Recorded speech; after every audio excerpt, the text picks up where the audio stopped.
Hello student, एक बार फिर स्वागत है आपका अस्तित्व एकेडमी के इस दमदार सेशन में। मैं पवन कुमार, आप लोगों का बायोलॉजी टीचर। जैसा कि आप लोग जानते हैं, पिछले कुछ दिनों से हम लोग एक अध्याय स्टार्ट किए थे जिसका नाम था मानव जनन। और उस मानव जनन में हम लोगों ने बहुत सी बातों को क्या कर लिया है, बहुत आसानी से नोट्स के साथ और एनसीईआरटी को भी ध्यान में रखते हुए हम लोगों ने उन सभी बातों को क्या कर लिया, सीख लिया है। पिछले लेक्चर में हम लोगों ने क्या सीखा था, मादा जनन तंत्र पढ़ रहे थे। उस मादा जनन तंत्र वाले भाग में हम लोगों ने गर्भाशय पढ़ा। क्या पढ़ा था? गर्भाशय पढ़ा था। उस गर्भाशय वाले पार्ट में हम लोगों ने गर्भाशय की कितनी स्तरें पाई जा रही थी गर्भाशय के अंदर, वो हम लोग सीख लिए थे। तो 2 स्तरों को हम लोग क्या किए थे, आसानी से सीख लिए थे। आइए एक बार रिवाइज कर देते हैं कि क्या था। तो हम बताए थे कि गर्भाशय में 3 स्तर पाई जाती है। गर्भाशय में कितनी स्तर पाई जाती है? गर्भाशय में 3 स्तर पाई जाती है। पहला क्या था हमारा? पहला था परिगर्भाशय। परिगर्भाशय। दूसरा क्या था? मध्य गर्भाशय। और तीसरा था हमारा अंतः गर्भाशय, जिसमें से हम लोग ये 2 पार्ट हम लोग क्या कर लिए हैं, पढ़ लिए हैं। ये 2 पार्ट हम लोग क्या किए हैं, पढ़ लिए हैं। जिसकी परिगर्भाशय की इंग्लिश थी क्या? ठीक, एंडोमेट्रियम।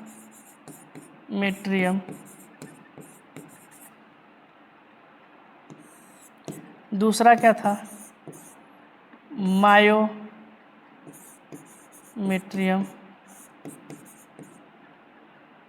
Sorry,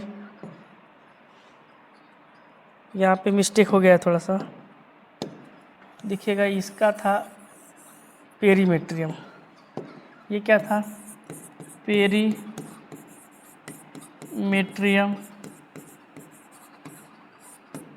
myometrium. और नेक्स्ट हमारा क्या था? एंडोमेट्रियम।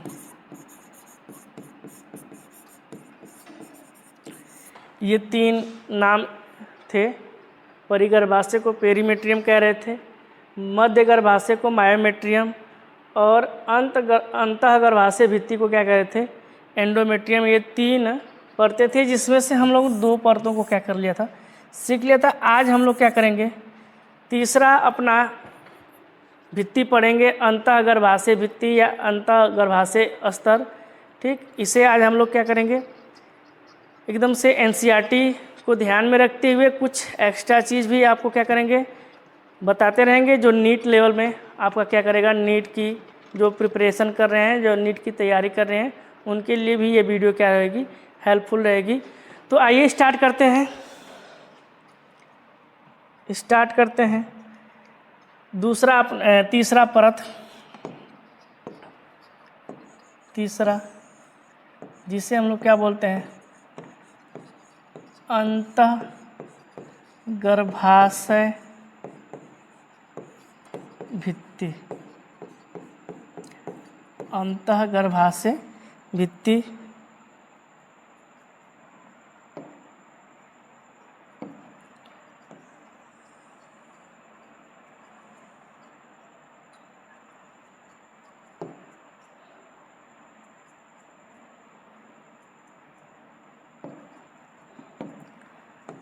अंतः गर्भाशय भित्ति, ये था तीसरा हमारा अंतः गर्भाशय भित्ति, जिसमें हम लोग आज सीखेंगे इसको अंग्रेजी में क्या कहते हैं, इसको अंग्रेजी में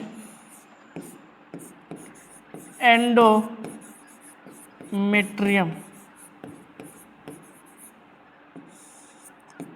कहा जाता है।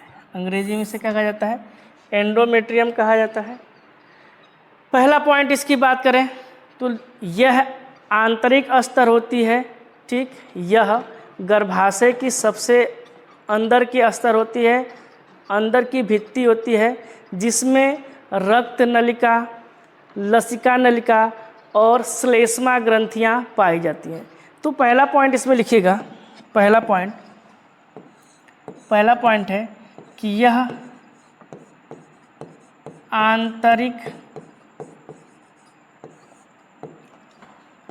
अस्तर होती है जिसमें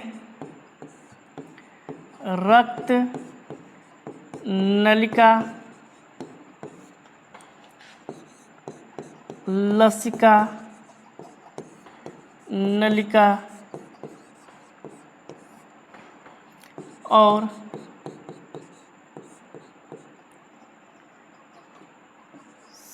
श्लेष्म ग्रंथियां पाई जाती है। यह क्या है? तो यह आंतरिक अस्तर है जिसमें रक्त नलिका, लसिका नलिका और श्लेष्म ग्रंथि क्या होती है? पाई जाती है। आखिर इन ग्रंथि, ये जो रक्त नलिका है, लसिका नलिका है और श्लेष्म ग्रंथि जो है, श्लेष्म जो ग्रंथि है, इन तीनों का कार्य क्या है? देखिएगा, श्लेष्म जो ग्रंथि पाई जा रही है, इन तीनों का कार्य क्या है? तो जो रक्त नलिका है, यहाँ पे देखिएगा, ये रक्त नलिका क्या करती है? पोषणीय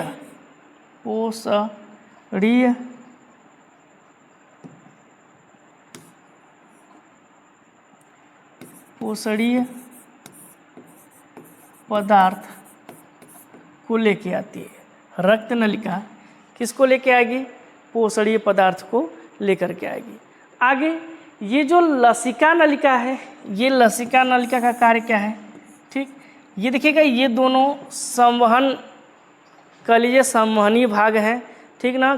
किसी पदार्थों को ये क्या कर रहे हैं? संवहन करने हैं, अर्थात एक स्थान से लेकर के आ रहे हैं और एक स्थान से लेकर के जा रहे हैं।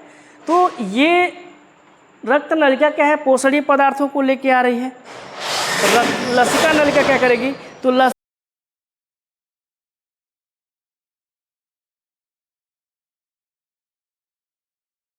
क्या कर रही है? पोषणीय पदार्थों को लेकर के आ रही है। और लसिका नलिका अपशिष्ट पदार्थों को क्या करेगी? ले जाने का कार्य करेगी। तो ये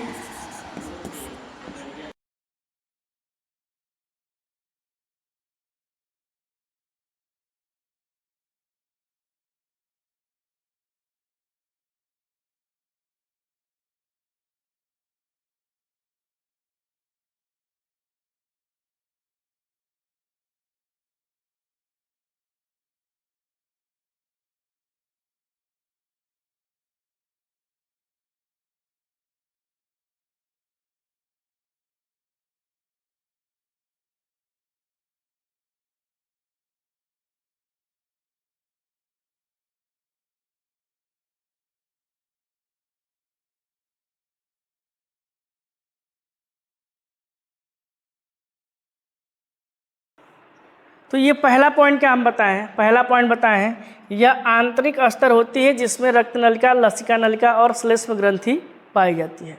देखिएगा, ये रक्त नलिका का कार्य क्या है? पोषणीय पदार्थ का क्या करना? संवहन करना।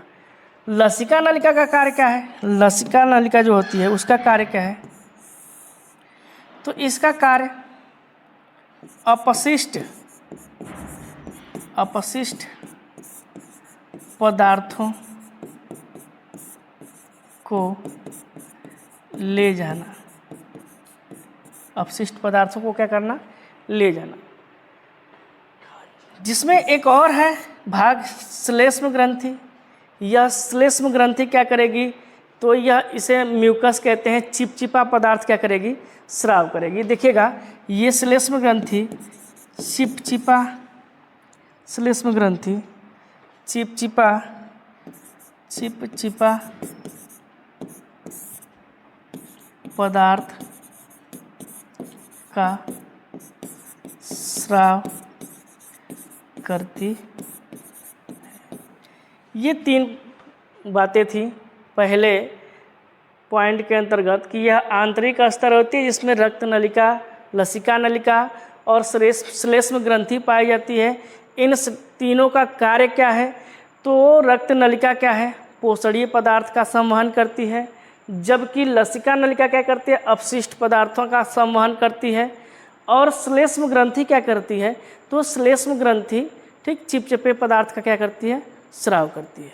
आइए दिखाते हैं आपको कैसे, कार्य क्या है। तो यहाँ पे देखिएगा, ये हमारा मादा जनन तंत्र है का एक भाग है। ठीक, ये सारी संरचनाएं हम आपको बना दिए थे।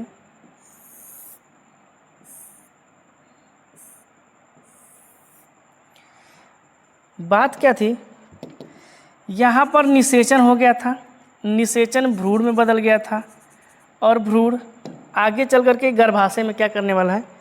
प्रवेश करने वाला है। तो यहाँ पे देखिएगा, ये एक बाह्य परत है और बाह्य परत के बाद हमारा यहाँ पे एक और परत पाई जाती है जिससे मध्य स्तर के नाम से जानते हैं। और उसके बाद ठीक, उसके बाद यहाँ पर तीसरी जो हमारी परत है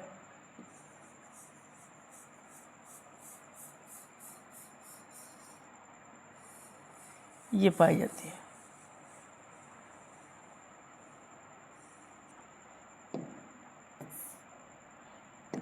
ये हमारी क्या है? ये हमारा है अंतः गर्भाशय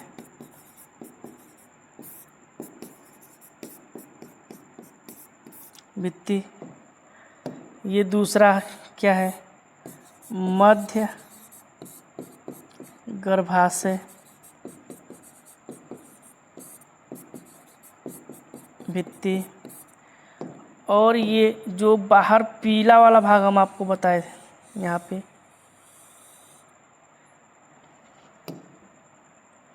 बाहर ये जो पीला वाला भाग है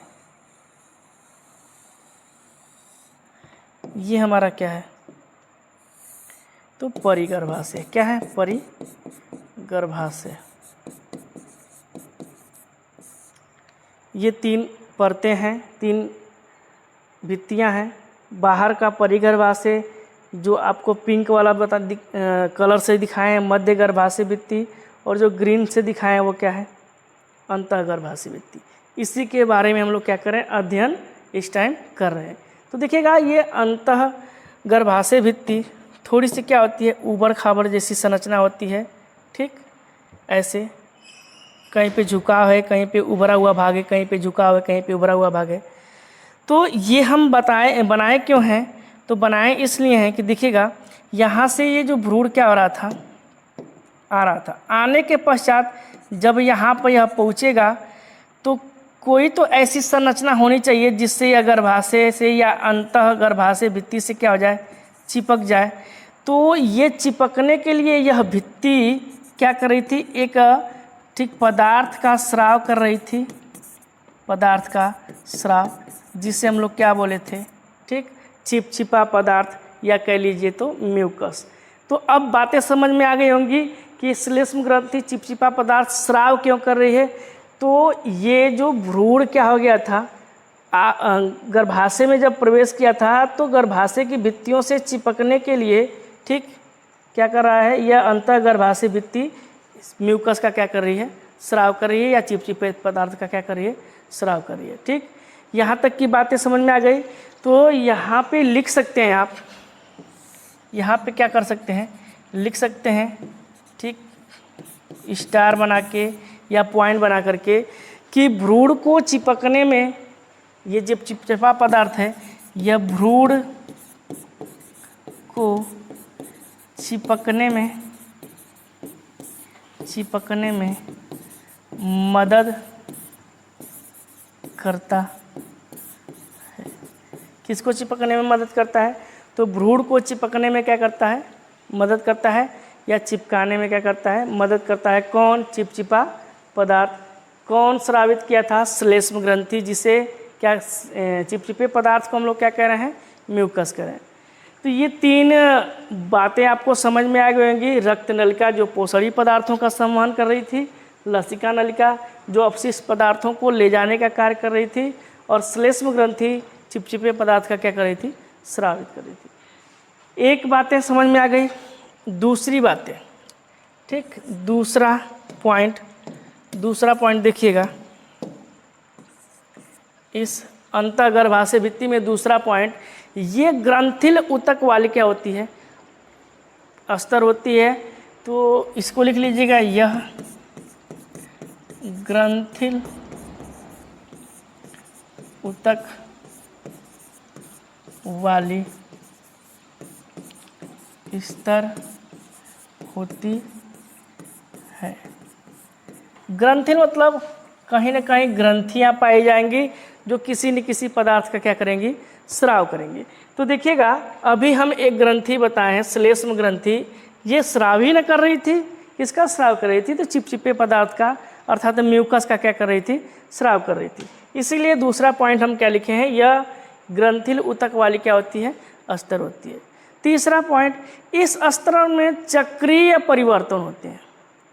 ये जो अंतःगर्भाशय भित्ति है, इस भित्ति में चक्रीय परिवर्तन होते हैं। तो इस बात को भी नोट डाउन कर लीजिए यहाँ पे। इस स्तर में चक्रीय का लिख लीजिएगा, चक्रीय परिवर्तन होते हैं। इसका मतलब क्या है साहब? इस लाइन का या इस पॉइंट का मतलब क्या है?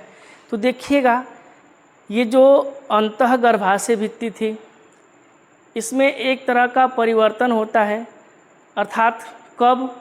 तो देखिएगा, जब एक मादा 10 से 12 साल की होती है तो उसके शरीर में ठीक एक चक्र स्टार्ट होता है, जिसे हम लोग रजोधर्म, ठीक, या ऋतुस्राव, ये मेंस्ट्रुएशन साइकिल के नाम से जाना जाता है।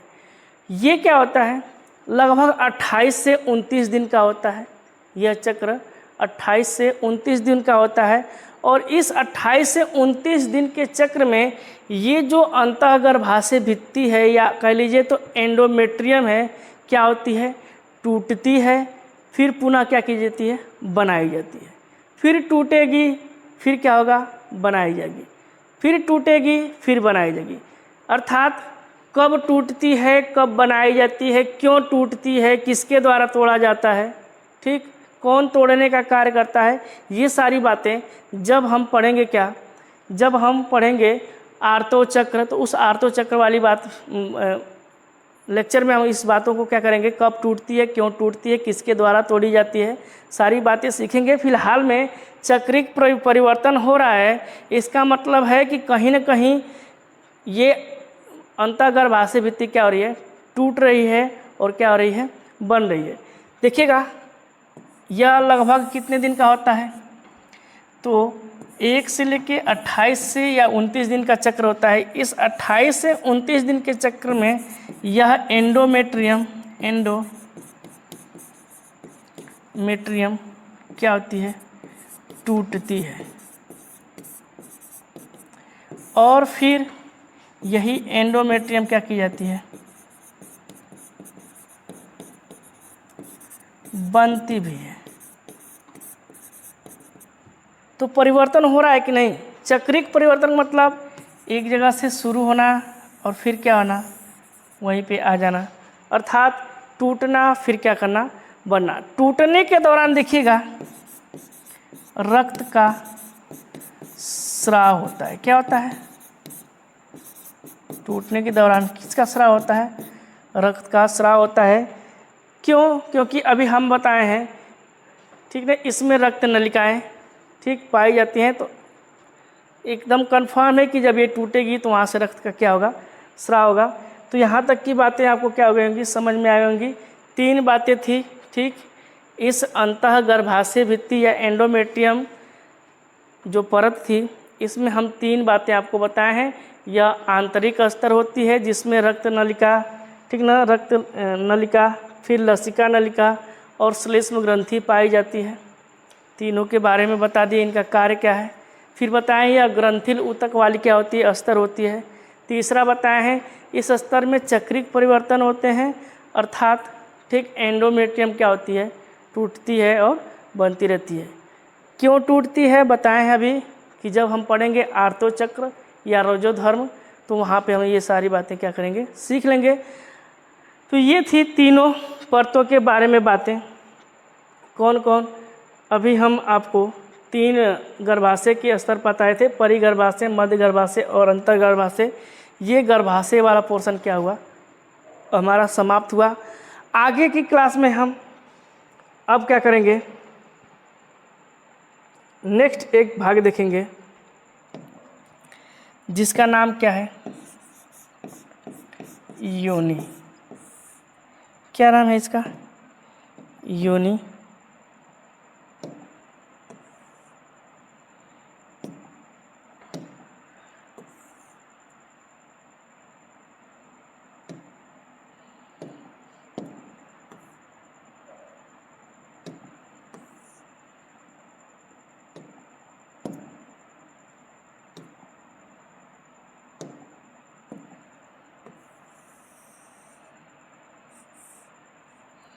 योनि क्या पढ़ेंगे हम लोग, योनि, जिसे अंग्रेजी में वेजाइना कहा जाता है। क्या कहा जाता है,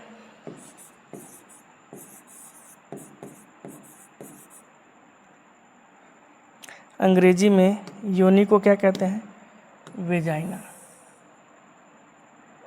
बातें कंफर्म है यहाँ तक की। चलिए आगे देखिएगा, ये ग्रीवा नाल के साथ मिलकर के जन्म नाल का क्या करती है, निर्माण करती है। पिछले वीडियो में हम इस बात को क्या कर लिए थे, सीख लिए थे। तो आइए इस पॉइंट को हम नोट करते हैं, एक एक पॉइंट हम लोग छोड़ेंगे नहीं, ठीक। परीक्षा के दृष्टिकोण से, ठीक, वो कोई भी परीक्षा हो, या आपका यूपी बोर्ड हो या फिर कोई आप एग्ज़ाम देने जाते हैं, सभी दृष्टिकोण से ये क्या है, बहुत महत्वपूर्ण है। तो एक एक पॉइंट को आप लोग मेरे साथ क्या करते रहिएगा, नोट करते रहिएगा। लिखिएगा, ये ग्रीवा नाल के साथ मिलकर के, ये ग्रीवा नाल के साथ मिलकर जन्म नाल का निर्माण करती है, बर्थ कैनाल। अंग्रेजी में जन्म नाल को क्या कहते हैं, बर्थ कैनाल। कौन, ये योनि ग्रीवा नाल के साथ मिलकर के, ठीक, जन्म नाल का क्या करती है, निर्माण करती है। दूसरा पॉइंट देखिएगा, यह वयस्क मादा में लगभग 10 सेंटीमीटर लंबी नलिका होती है। दूसरा पॉइंट, यह वयस्क मादा में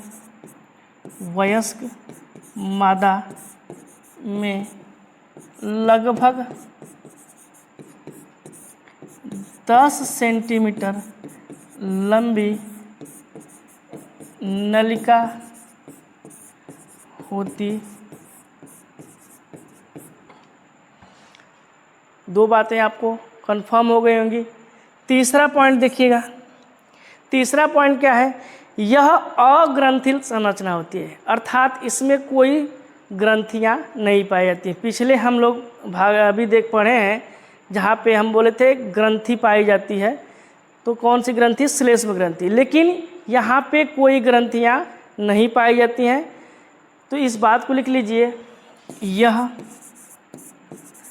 अग्रंथिल, यह अग्रंथिल संरचना होती है, अर्थात इसमें कोई ग्रंथियां नहीं पाई जाती हैं। 3 बातें योनि से संबंधित, उम्मीद है कि समझ में आया होगा। चौथा देखना, योनि में अम्लीय वातावरण पाया जाता है। योनि में कैसा वातावरण पाया जाता है, अम्लीय वातावरण पाया जाता है। तो चौथा पॉइंट, योनि में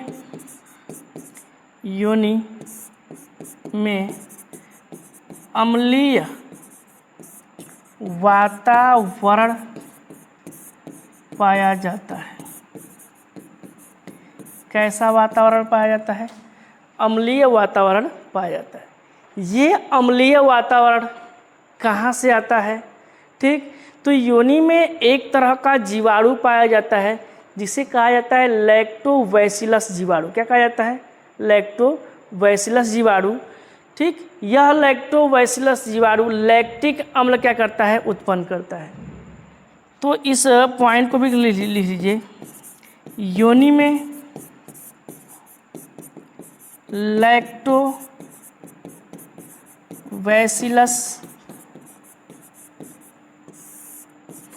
जीवाणु पाया जाता है। यह लैक्टोबैसिलस जीवाणु क्या उत्पन्न करता है? लैक्टिक अम्ल उत्पन्न करता है, जिसके कारण योनि में क्या होता है? ठीक, अम्लीय वातावरण पाया जाता है, जिसके कारण ठीक लैक्टिक अम्ल उत्पन्न होता है। किसके कारण? लैक्टोबैसिलस जीवाणु कारण, जिससे उस योनि में कैसा वातावरण क्रिएट हो जाता है? अम्लीय वातावरण। कार्य क्या है? देखिएगा, कार्य क्या है? ठीक, अम्लीय वातावरण का कार्य क्या है? तो दूसरे सूक्ष्म जीवों की वृद्धि को क्या करना है? रोकना है। क्योंकि देखिएगा, जो मादा जनन तंत्र का योनि वाला भाग होता है वह सबसे बाहरी भाग कह लीजिए तो बाहर वातावरण से क्या होता है? जुड़ा होता है। तो उस वातावरण में क्या है? कई प्रकार के जीवाणु हैं। अगर उस योनि वाले भाग में प्रवेश करते हैं तो उन जीवाणुओं की वृद्धि को क्या करेगा? यह वातावरण क्या करेगा? रोक देगा, अर्थात कह लीजिए तो उन्हें नष्ट करेगा। तो कार्य क्या है? दूसरे सूक्ष्म जीवों की वृद्धि को रोकता, ताकि अगर कोई संक्रमण वगैरह फैला हो तो वह रुक जाए, वहीं पे फैले ना। ये 5 बातें आपको क्या हो गई होंगी? समझ में आई होंगी। एक बार फिर से देख लीजिए। ये ग्रीवा नाल के साथ मिलकर के जन्म नाल का क्या करता है? निर्माण करता है। नेक्स्ट, यह वयस्क मादा में लगभग 10 सेंटीमीटर की नलिका होती है। अगला, यह अग्रंथिल संरचना होती है, इसमें कोई ग्रंथियां नहीं पाई जाती हैं। योनि में अम्लीय वातावरण पाया जाता है। अम्लीय वातावरण आता कहाँ से है? तो एक जीवाणु होता है लैक्टोबैसिलस, ठीक, जो लैक्टिक अम्ल उत्पन्न करता है, अर्थात अम्लीय वातावरण के लिए क्या होता है? जिम्मेदार होता है। कार्य क्या है? दूसरे सूक्ष्म जीवों की वृद्धि को यह क्या करता है? रोकता है। छठा पॉइंट और अंतिम पॉइंट देखिएगा। छठा पॉइंट और अंतिम पॉइंट, छठा और अंतिम पॉइंट देखिएगा। क्या योनि छिद्र पर त्वचा का एक पतला क्या पाया जाता है? आवरण पाया जाता है। जो योनि में छिद्र होता है उसे कहते हैं योनि छिद्र। क्या कहते हैं? योनि छिद्र। योनि छिद्र, ठीक, के ऊपर त्वचा का एक पतला आवरण पाया जाता है, जिसे योनि छद, जिसे योनि छद इंग्लिश में कह लीजिए तो हाइमन कहा जाता है। क्या कहा जाता है? योनि छद या हाइमन कहा जाता है। छठा पॉइंट क्या बताया है कि योनि छिद्र के ऊपर त्वचा का एक पतला आवरण पाया जाता है, जिसे योनि छद या हाइमन कहा जाता है। इसका मतलब क्या है? तो आइए एक बात बताते हैं आपको। देखिएगा, मादा जनन तंत्र में एक हमको संरचना पढ़नी है बाह्य जननेंद्रिय, और बाह्य जननेंद्रिय को क्या कहते हैं? भग कहते हैं। क्या कहते हैं? भग। और भग की संरचना क्या होती है? देखिएगा, ऐसी संरचना होती है भग की।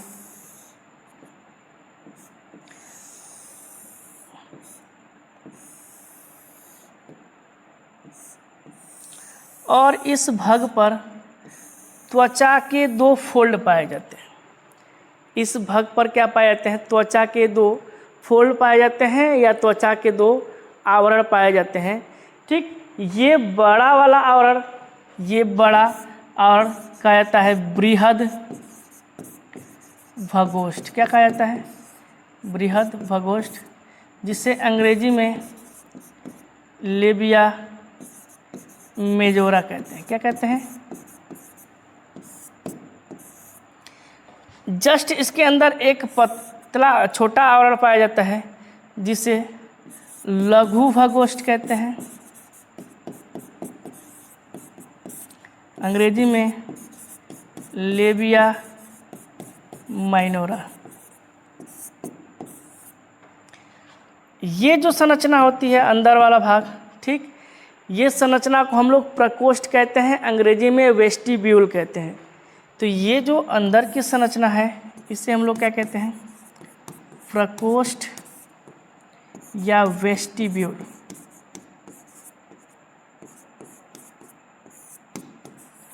इसके अंदर आपको एक छोटा सा छिद्र पाया जाएगा, ठीक, जिसे मूत्र छिद्र कहते हैं। और यहाँ पर आपको एक और छिद्र मिलेगा जिसे क्या कहते हैं? योनि छिद्र कहा जाता है। ठीक, इसी योनि छिद्र के ऊपर बोले हैं अभी आपको, योनि छिद्र के ऊपर त्वचा का एक पतला आवरण पाया जाता है जिसे क्या कहा जाता है? योनि छद। अंग्रेजी में उसे हाइमन के नाम से जाना जाता है। यहाँ पर एक पतला सा झिल्ली नुमा त्वचा का एक आवरण पाया जाता है जिसे हम लोग क्या कहते हैं? योनि छद। अंग्रेजी में हाइमन कहा जाता है। देखिए इसका कार्य क्या है?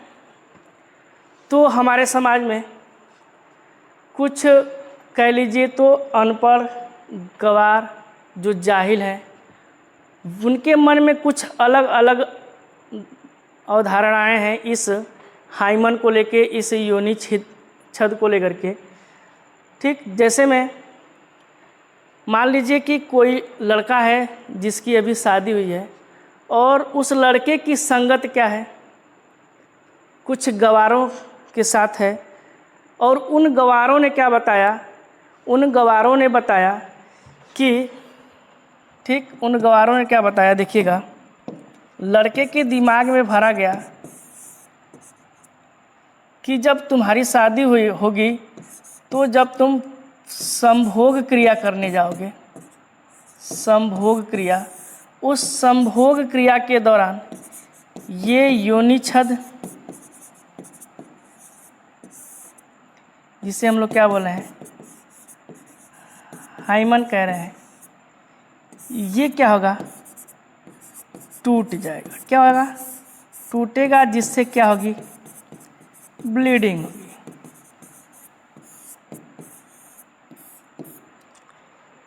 उस लड़के को क्या कहा गया? जो उसके मित्र मंडली थी, जो पढ़े लिखे नहीं थे, कहीं से सुन लिए हैं, उन्हें जो बताया गया है कि जब तुम्हारी शादी होगी और जब शादी के दौरान जब पहली बार संभोग क्रिया जब होगा तो उस दौरान ये योनि छद या हाइमन क्या हो जाएगा?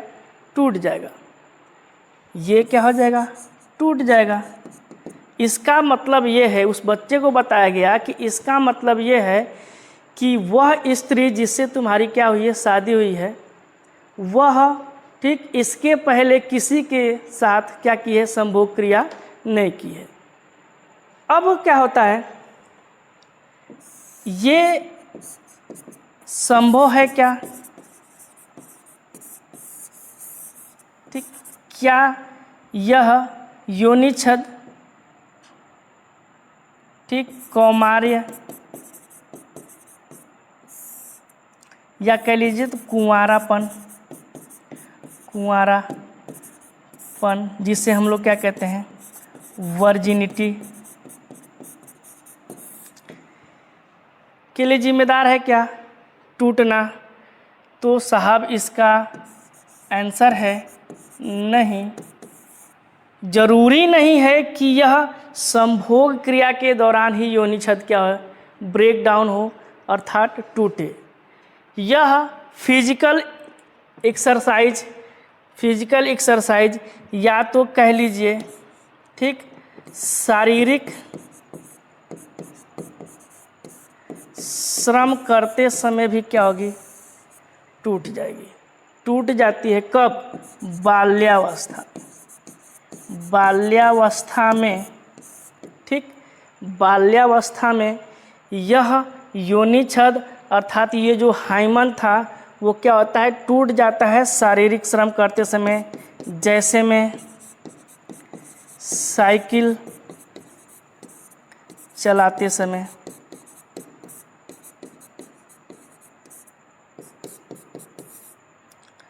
कूदते समय,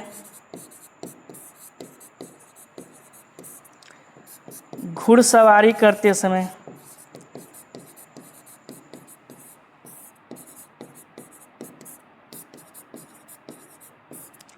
दौड़ते समय,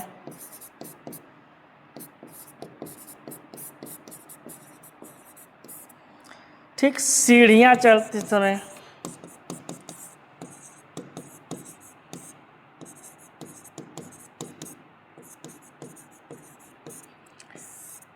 यह योनि छद, ठीक, यह योनि छद क्या होता है, ब्रेक डाउन हो जाता है अर्थात क्या होता है, टूट जाता है। जरूरी नहीं है कि संभोग क्रिया के दौरान ही ये क्या हो, टूटे। ठीक, हो सकता है कभी कभी संभोग क्रिया के दौरान भी ये क्या होता है, टूट जाता है। अगर इन सभी अवस्थाओं में अगर, ठीक, ये हाइमन टूटा नहीं है तो संभोग क्रिया के दौरान क्या हो जाएगा, वह टूट जाएगा, जिसमें क्या होगा, हल्का फुल्का ब्लीडिंग होगा। ठीक, अगर क्या होता है कि ये जो बच्चे को बताया गया अगर ऐसा नहीं होता है, ठीक, तो कहीं ना कहीं बच्चे के मन में या उस पुरुष के मन में गलत क्या आएंगी, अवधारणाएँ आएंगी, और गलत अवधारणाओं के कारण पति पत्नी दोनों में क्या हो जाएगा, तनाव होगा, और यह तनाव हो सकता है बहुत भयंकर रूप ले ले। तो आज के बाद, ठीक, अगर ऐसे व्यक्तियों से आपका क्या है, दोस्ती है या मित्र जो हैं आपके ऐसे हैं जो ये सारी चीज़ों को आपको गलत अवधारणाएँ दे रहे हैं, गलत बातों को सिखा रहे हैं, तो समझ लीजिएगा कि कहीं न कहीं आपके ज़िंदगी में क्या आने वाला है, भूचाल आने वाला है। तो ये छठा जो पॉइंट था सिर्फ इसीलिए हमने बताया कि आप गलत अवधारणाओं को नहीं सीखेंगे। आप पढ़े लिखे व्यक्ति हैं तो बातों को उनको स्वयं क्या करेंगे, समझाएंगे। क्या बोले हैं कि ये योनि छद, ठीक ना, कौमार या वर्जिनिटी के लिए क्या है, जिम्मेदार नहीं है। ठीक, जरूरी नहीं है कि ये संभोग क्रिया के दौरान टूटे तो ही वह स्त्री क्या है, वर्जिन है, या कह लीजिए तो उसका कुंवारापन है। कब टूट सकता है, तो यह सीढ़ियाँ चढ़ते समय, ठीक ना, बाल्यावस्था में, साइकिल चलाते समय, कूदते समय, घुड़सवारी करते समय, दौड़ते समय इत्यादि समय में ये क्या हो सकती है, हाइमन टूट सकता है। तो ये 6 बातों को हम लोग क्या कर लिए हैं, सीख लिए हैं। 6 बातें क्या थी, ये ग्रीवा नाल के साथ मिलकर के जन्म नाल का निर्माण करती है। यह वयस्क मादा में लगभग 10 सेंटीमीटर की लंबी नलिका होती है। यह अग्रंथिल संरचना होती है। योनि में अम्लीय वातावरण पाया जाता है। किसके कारण पाया जाता है, तो लैक्टोबैसिलस जीवाणु, ठीक ना, पाया जाता है, जिससे लैक्टिक अम्ल उत्पन्न होता है, जो अम्लीय वातावरण के लिए क्या होता है, जिम्मेदार होता है। इसका कार्य क्या है, दूसरे सूक्ष्मजीवों की वृद्धि को रोकना होता है। ठीक ना। नेक्स्ट क्या बोले हैं, योनि छद के ऊपर त्वचा का एक पतला आवरण पाया जाता है, जिसे क्या कहते हैं, योनि छद कहते हैं। इंग्लिश में क्या कहते हैं, हाइमन कहते हैं। ठीक, आपको संरचना बता दिए, ये हाइमन कहाँ पे स्थित होता है। ये जो बाह्य जननेंद्रिय भग होता है, भग का ठीक एक भाग होता है योनि छिद्र, जिसके ऊपर क्या पाया जाता है, योनि छद्म नामक एक पतला सा आवरण पाया जाता है, जिसे हाइमन कहते हैं। ये क्यों सारी चीज़ें बताए हैं आप समझ ही गए होंगे। ठीक, आज के लिए बस इतना ही। नेक्स्ट हम अपने क्लास में आपको भग या बाह्य जननेंद्रिय पढ़ाएंगे। उम्मीद है बातें आपको क्या हो गई होंगी, समझ में आ रही होंगी। कमेंट करिएगा, जो नई बातें समझ में आई हैं पुनः उसे रिवाइज कर देंगे हम। और ऐसे ही ठीक दुलार देते रहिए, वीडियो को लाइक कीजिए, शेयर कीजिए और सब्सक्राइब भी कीजिए, और अपने दोस्तों को भी क्या करते रहिए, इनवाइट करते रहिए। आज के लिए बस इतना ही, धन्यवाद।